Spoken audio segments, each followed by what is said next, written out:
सलाम, नमस्ते, सत श्री अकाल। मैं हूं रजा और आप देख रहे हैं दोस्तों रजाग्राफी। अफगानिस्तान में 20 साल बाद भी अमेरिका नहीं जीत पाया और अमेरिका बुरी तरह से अपने इतिहास में कहीं हारा है तो वो अब याद रखा जाएगा। अफगानिस्तान है वो जगह जहां पर अमेरिका बहुत बुरी तरह से हार गया है। दोस्तों बहुत कम वक्त में बड़ी बड़ी जानकारी दे रहा हूं, याद रखिएगा। 20 साल तक अमेरिका ने अफगानिस्तान के अंदर ज़बरदस्ती अपनी घुसपैठ को जमा रखा था। अफगानिस्तान की सरकार की मदद के बहाने पूरे अफगानिस्तान पर राज कर रहा था, लेकिन आज ऐसा हो गया है उसका हाल कि अफगानिस्तान को आखिरकार उसने 20 साल बाद छोड़ दिया है।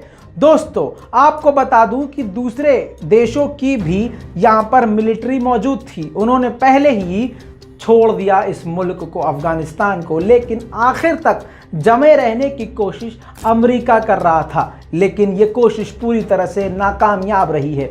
याद दिलाना बेहद ज़रूरी है कि अमेरिकी अधिकारियों की तरफ से ये कहा गया है कि हमारी हार जो अफगानिस्तान में हुई है उस हार में सबसे बड़ा हाथ पाकिस्तान का है। जी हाँ दोस्तों, अब ये रिपोर्ट पूरी अलग है, इस पर बात नहीं करेंगे, लेकिन जो इम्पोर्टेंट बात है वो सुन लीजिए। ऑफिशियल डेटा रिपोर्ट के मुताबिक 2312 अमेरिकी सैनिक मारे गए हैं अफगानिस्तान में, लेकिन जो दूसरी मीडिया रिपोर्ट्स हैं वो इसकी संख्या 3000 बताते हैं। यानी 3000 से ज्यादा अमेरिकी फौजी अफगानिस्तान में मारे गए हैं और अमेरिका को अफगानिस्तान में 816 अरब डॉलर का नुकसान हुआ है।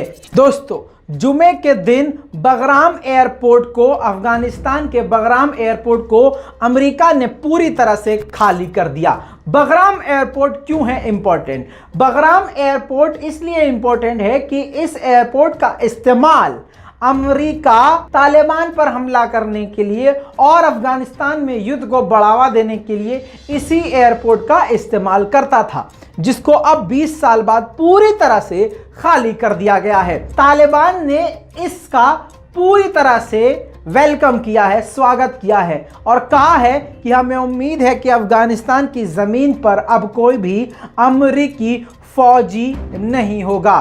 दूसरी तरफ अमेरिका ने खाली तो कर दिया है अफगानिस्तान, लेकिन आपको याद दिला दूं कुछ दिन पहले ही अफगानिस्तान के राष्ट्रपति पहुंच गए थे अमेरिका और वहां जाकर उनसे मदद मांगी थी, जिसके बाद अमेरिका ने यह बयान जारी किया था कि हम भले ही अफगानिस्तान से निकल रहे हैं लेकिन अफगानिस्तान को सैन्य मदद हमेशा देते रहेंगे। इस मीटिंग के बाद अफगानिस्तान की एयरफोर्स के साथ मिलकर अमेरिकी लड़ाकू विमानों ने तालिबान को निशाना बनाया और सैकड़ों तालिबानियों का कत्ल कर दिया। दोस्तों आपको ये बिल्कुल बताना ज़रूरी है कि जैसे जैसे अमेरिका अफगानिस्तान से निकल रहा है, तालिबान हमलों को तेज़ कर रहा है और पूरी तरह से अफगानिस्तान पर काबिज हो रहा है। आपको ये बता दूं कि इस वक्त अमेरिका पूरी तरह से ऑफिशियली पूरी तरह से अफगानिस्तान को छोड़ के जा चुका है और बड़े से बड़े सैन्य अड्डों को छोड़ चुका है। बगराम एयरपोर्ट को छोड़ने के बाद बताया यह गया है कि तालिबान ने इस पूरे एयरपोर्ट को लूट लिया है। अफगानिस्तान के आम नागरिक भी लूटपाट मचा रहे हैं। दूसरी तरफ अफगान और तालिबान के बीच में झड़पें जारी हैं। 80 से ज़्यादा प्रतिशत गांवों और अफगानिस्तान के शहरों पर पूरी तरह से तालिबान ने कब्जा करके अपने कानून को भी लागू कर दिया है। दोस्तों दूसरी तरफ पाकिस्तान भी पूरी तरह से तालिबान का कहीं ना कहीं साथ दे रहा है, ऐसा खुद पाकिस्तानी मीडिया सोर्सेस का कहना है। दूसरी तरफ आपको बता दूं कि यहां पर पाकिस्तान का पक्ष क्लियर नहीं हो पा रहा है, क्योंकि इमरान खान ने अभी कुछ दिन पहले ही बयान दिया है कि अगर तालिबान का अफगानिस्तान पर कब्जा हो जाता है तो हम अपनी सीमाओं को, बॉर्डर्स को सील कर देंगे। वहीं पर पाकिस्तान के विदेश मंत्री तालिबान का सपोर्ट करते आए हैं और कहा है कि तालिबान से हमारी द्विपक्षीय मुलाकात और बातचीत होती रहती है। दूसरी तरफ आपको यह भी बताना जरूरी है कि अभी भी पाकिस्तान का पक्ष क्लियर नहीं है, क्योंकि शाह महमूद कुरैशी ने यह भी बयान दे दिया है कि तालिबान के 3 लाख से ज्यादा परिवार पाकिस्तान में रहते हैं। ऐसे में इमरान खान का यह कहना कि हम बॉर्डर्स को सील कर देंगे और तालिबान सरकार आ जाती है अफगानिस्तान में, तो सवाल ये पैदा होता है कि खुद आपने अपने मुल्क में तालिबानियों को जगह दी हुई है। दूसरी तरफ आप तालिबान सरकार के आने पर अफगानिस्तान के बॉर्डर को सील करने की बात कर रहे हैं।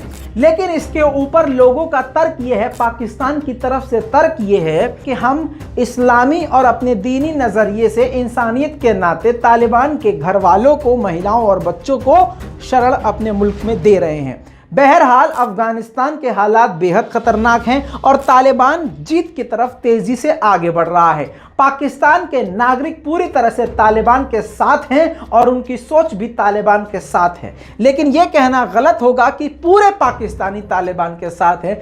कई ऐसे लोग भी हैं जो तालिबान के विरोध में हैं। इस पूरी रिपोर्ट पर अपनी राय कमेंट में जरूर दीजिएगा। लाल बटन को दबा के चैनल को सब्सक्राइब जरूर कर लीजिएगा ताकि आपको इसी तरह से तालिबान से जुड़ी हर अपडेट मिलती रहे। जय हिंद।